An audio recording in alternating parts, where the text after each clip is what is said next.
both my hands. On this June day in 1944, someone else's fingers were writing down my words in my diary. But there just weren't any words for many of the things I thought of. I had a lot of time for thinking. I had all day and more of the night than anyone knew. Crazy thinking at first, like remembering a kid's party where they tied my hands behind my back and made me take a bite out of an apple hanging by a string. I thought of the time in the meat market where I worked before the war, when I sliced the tip of my right middle finger and had to get along with my left hand for a week. Just the tip of one finger, yet I was 50% helpless.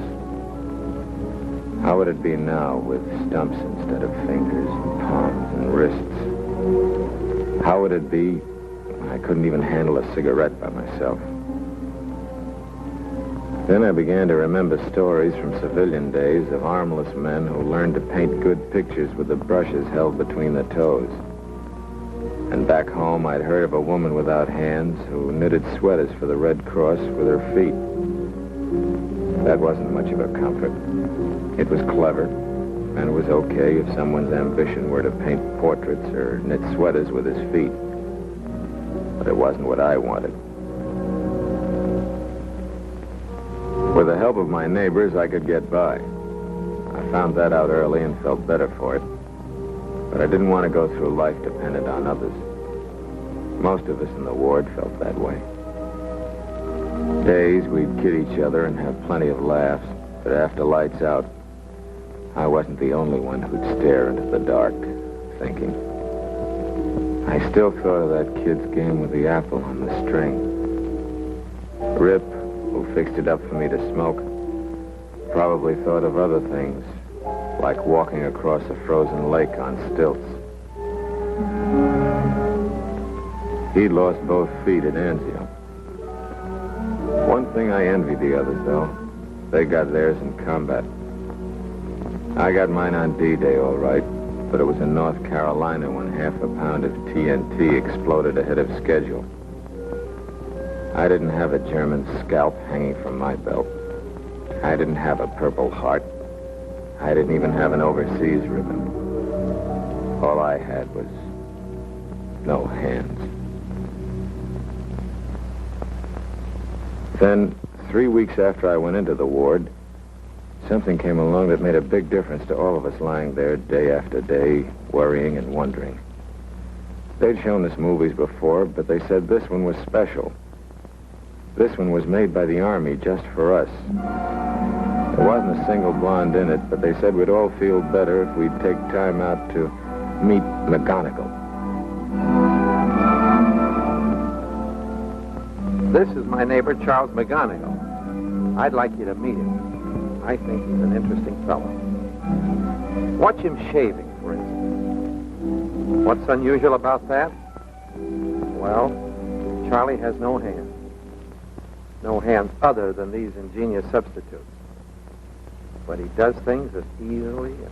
We were a tough audience for movies. The day before, one of our guys who left a foot at Kwajalein had thrown his crutch at the screen when the hero recited poetry to some pin-up girl.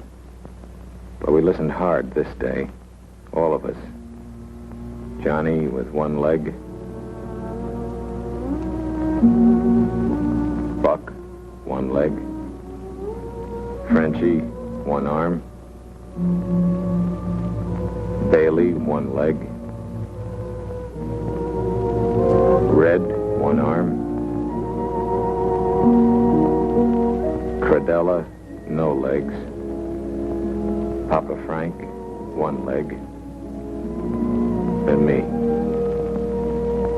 I listened because here was a man named Charlie McGonigal, a man without hands since the last war, doing all the everyday things I thought I'd never do again. Doing them with hooks.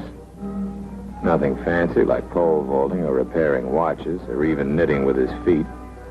Just the acts of normal living like shaving and eating and dressing himself.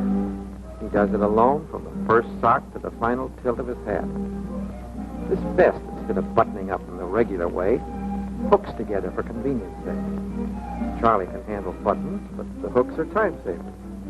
In a world where the tendency has always been to streamline time, there are forecasts, the zipper vest that you and I will be wearing when Hitler and Hirohito are things you talk about only in the past tense, like Dillinger and Model T. Even the leg boys seemed encouraged by what they saw on the screen. It showed them what a man could do if he tried. Charlie has none of the characteristics of a Superman.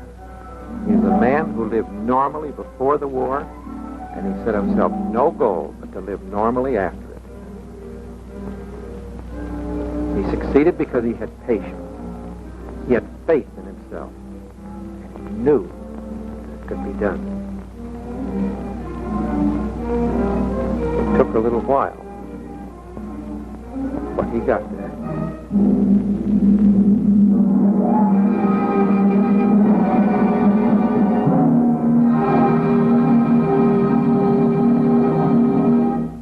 Right then, I knew I could get there, too. Perhaps even a little faster than McGonigal. After seeing the picture, for the first time, I really put something into the daily calisthenics. I didn't just fan the air with my arms anymore. I worked out as though I had a date to play in the Rose Bowl on New Year's Day. Actually, it was going to be a bigger show than the Rose Bowl.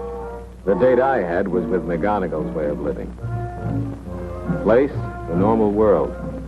Time, that was a big question mark. I spoke to the doc about it and said I was figuring on about 3 months, like McGonigal. Well, he said, maybe 6. If I'd said 6 months, he'd probably have said maybe 9. That's the way they were in the hospital, cautious. They didn't want to build us up to a letdown. The doc told me to begin toning up in what we called the workshop, which was less of a mouthful than the orthopedic occupational therapy shop. With a cuff attachment, things became easier right away. I wrote the words, "Dear Mother," again. I hadn't done that since June the 5th, 5 weeks before. The writing wasn't as pretty as it used to be, but it could be read, and it was my own. I discovered that I owed a great debt to the man who invented the typewriter, and to the nurses who were patient when I got the keys into a traffic jam. Ping pong helped limber up my arms and shoulders. I couldn't reach the ones on the far outside, but my control was good, and I won more games than I lost.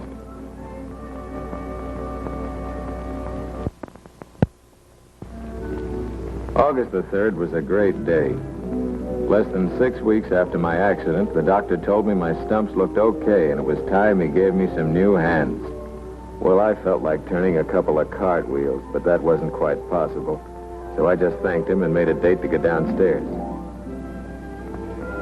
It used to take Chubby an hour to make a plaster cast in civilian life, but he was having more customers these days and could do it in a breeze.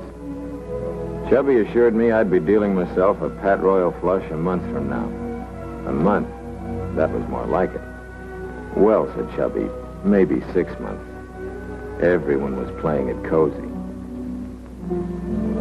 There was nothing left to chance with the plastic forearms called buckets. They had to fit snugly with no more tolerance than you'd find in the cylinders of a P-38. The reach had to be just right. Everything had to be just right because these were going to be my new hands.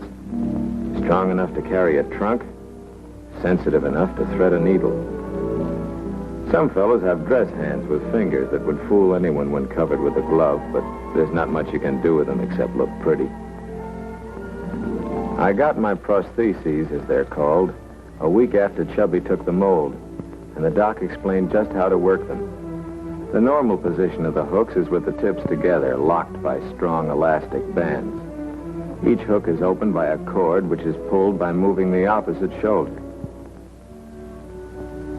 It had been nearly 6 weeks since I'd held anything under my own control, and that had been half a pound of TNT in North Carolina. I got quite a kick out of holding that pencil. When I came back to the ward, I couldn't help flashing my new hooks. I sure felt cocky. I puffed casually on a cigarette and swaggered as though I'd won the Medal of Honor with oak leaf cluster. I wanted to drink a toast to the world with my own new hands, even if it had to be milk. Boy, was I riding high. No straw for me. It was like catching one in the belly. Maybe the doc's schedule was right, and mine was a lot of optimistic hooey. Instead of trying to run before I could crawl, I started off from scratch, practicing every chance I got. I had to keep adjusting the hooks to find out the best angle and tension for different jobs. I had to develop new muscles and a whole new sense in place of the sense of touch that I'd lost. For instance, it seemed unnatural to have to move my left shoulder if I wanted to do something with my right hand. I began to think of it as a sort of remote control, like looking in a submarine periscope to see something up on top. After a few days and nights, it came more easily, but I wouldn't be satisfied until I could do it automatically without having to tell myself, left hand, right shoulder, right hand, left shoulder, every time I took a pencil or a box of matches. It was slow, dull work, and it was hard. There's no sense pretending it wasn't. But one thing I knew, it wouldn't do any good to cry over a bottle of spilt milk. Things were better in the orthopedic workshop where they dressed up teaching to make it more like a game. The checkers were different shapes and weights, and I didn't win often because the nurse could figure out her next 3 moves while I was making 1. There was a funny feeling coming face to face with gadgets that a child could operate and realizing that I had to learn them all over again. In the first couple of weeks with my hooks, I dialed more numbers than there were Smiths and Joneses in the New York phone book. And they weren't just collect calls either. I dropped enough coins in the fare box of a bus to take me all the way across the country. A cup was more difficult because it was slippery and breakable. And from the time I'd sat in a high chair, I'd always picked it up with a thumb and 2 fingers. Every time I handled a glass, I thought of a certain bottle of milk, and that saved the War Department plenty of petty cash for breakage. Maybe it wasn't the most exciting work in the world, but they'd rigged it up for our benefit, and every hour a man spent practicing brought him just that much closer to home, which was what the hospital wanted for us. It wasn't all work and no play. They provided us with just about every kind of sport there is, outdoor and in. I would never play basketball at Madison Square Garden, but in the pool I found that I could breeze along because speed in swimming comes as much from the legs as from the arms.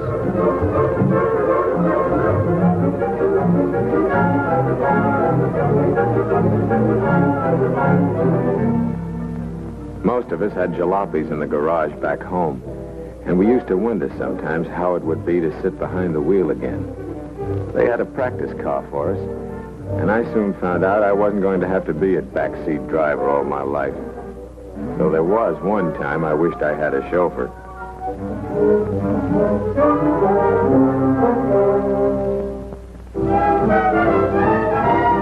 I wasn't the only one who was making progress.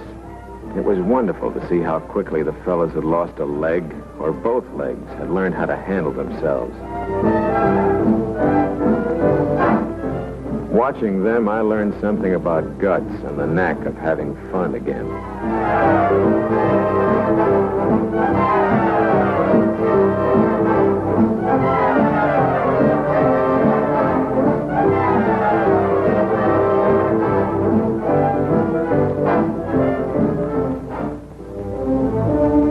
September the 6th, exactly 3 months after I lost my hands, I got a furlough. I was going home for the first time in a long while. I was way ahead of the doc's schedule, and it felt great.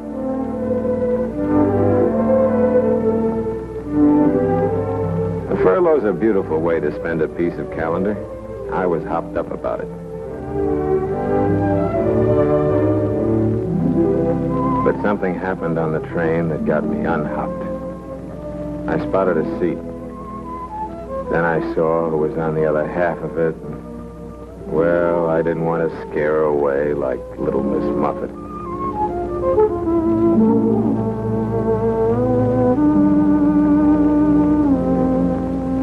So I sat there thinking of how I would have done it if I had met a girl like that when I still had my hand.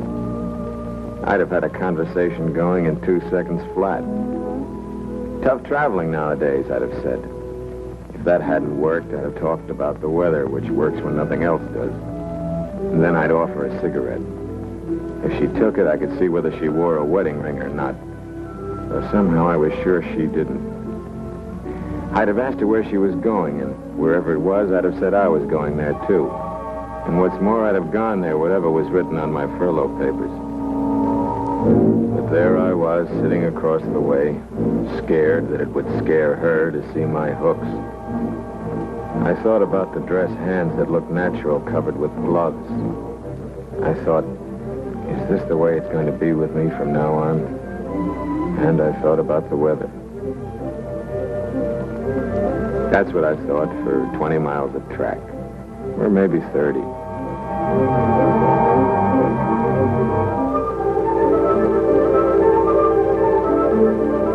Wherever a man's home is, that's where the water is softest. And I never felt so clean in my life as the first day home. It was easy to work up a lather with a sponge gadget Fred Selby next door whipped up in less than half an hour. I had 3 showers that one day. Nothing had changed at home. The grass was in pretty bad shape because Mother wasn't husky enough for the lawnmower, and there aren't many men left in our neighborhood since the war. But I took care of it the first afternoon. Everything else was the same. I don't know how they managed all the food. They must have been saving up points for weeks. By the second day, I wondered if I'd have difficulty fastening my belt, not because of my hooks, but because of those meals.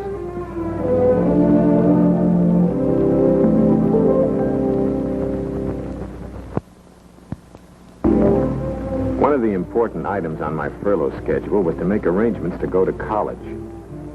Before the war, I wasn't able to do much about it, but now, with a good pension and a generous educational allowance from the government, I could easily afford to take a crack at something I'd always wanted, a college degree. Inside the university, getting myself oriented, it occurred to me that study might come hard after all these years away from school. They had some fairly impressive names for most of the courses, and every one of them looked a lot different from basic training. Almost everyone, that is. But I was soon convinced that going back to school wouldn't be as tough as I thought. When I was a kid, I was somehow always in Dutch with my teachers. But here was the president of Boston University asking me to sit down with him instead of making me stand in the corner. He told me there was no course I had to reject because of my physical disability. I could learn to be just about anything except maybe a brain surgeon or a concert violinist.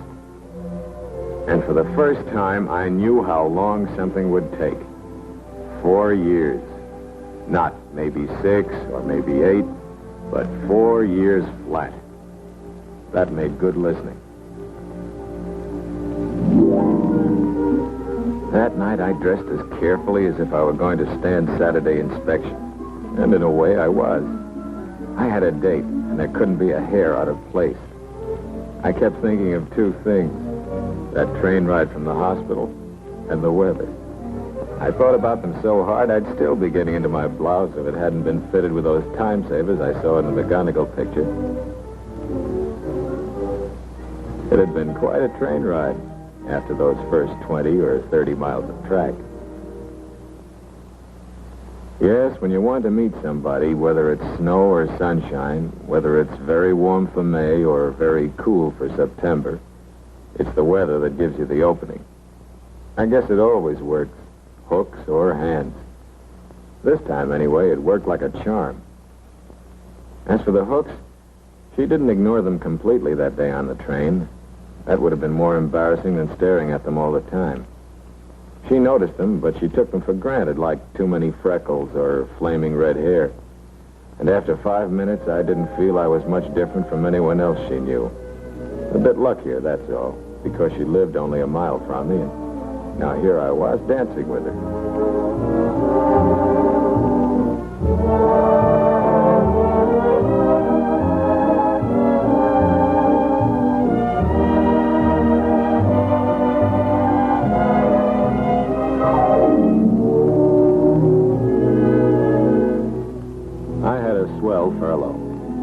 saw all my old friends and made lots of new ones. The only girl who turned away when she saw me was Peggy someone, I forget her name.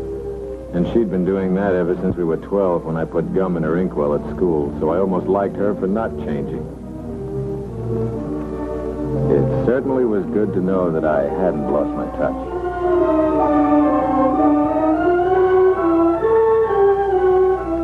And so that night, just a little more than 3 months after I was hurt, I found myself writing, "This is the last entry in my diary because I think a diary is mostly to help remember things in the past. Right now, I'm more interested in the future. And I'm really looking forward to the next 45 years of my life. Or, as the doc would probably say, maybe 80.